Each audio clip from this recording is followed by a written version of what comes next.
After the death of Solomon, the kingdom of Israel was divided, and the northern 10 tribes were ruled over by a series of wicked kings who were not descended from David and Solomon. The northern kingdom retained the name of Israel and eventually had Samaria as its capital city.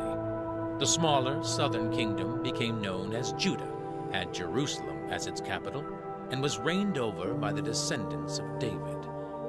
Starting in 2 Kings 16, the people of the southern kingdom became known as Jews, after the name of the kingdom of Judah. Because of the wickedness of the northern kingdom of Israel, they were overthrown and taken captive by the Assyrians.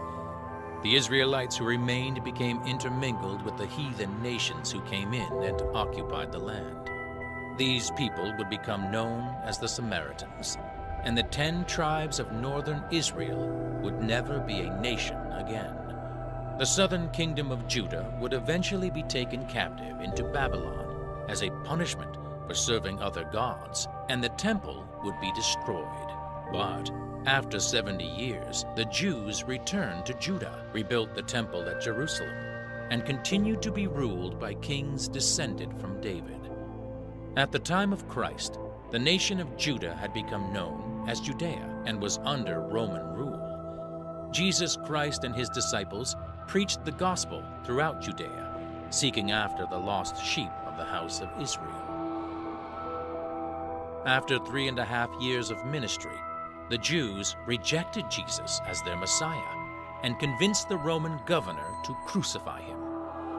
3 days later, he rose again from the dead and showed himself alive to his disciples before ascending up to the right hand of the Father in heaven. Shortly before Jesus was crucified, he prophesied that as a punishment for rejecting him, Jerusalem would be burned, the temple would be destroyed, and the Jews would be led away captive into all nations. This prophecy was fulfilled in AD 70, when future Roman Emperor Titus conquered Jerusalem. For over 1,800 years, the Jews remained scattered throughout all nations. Then, in 1948, the impossible happened. The state of Israel was founded, and the Jews once again possessed the promised land. Many Christians have proclaimed this to be a miracle and a blessing from God. But was this really the blessing of the Lord? Or were darker forces at work? This film has the answer.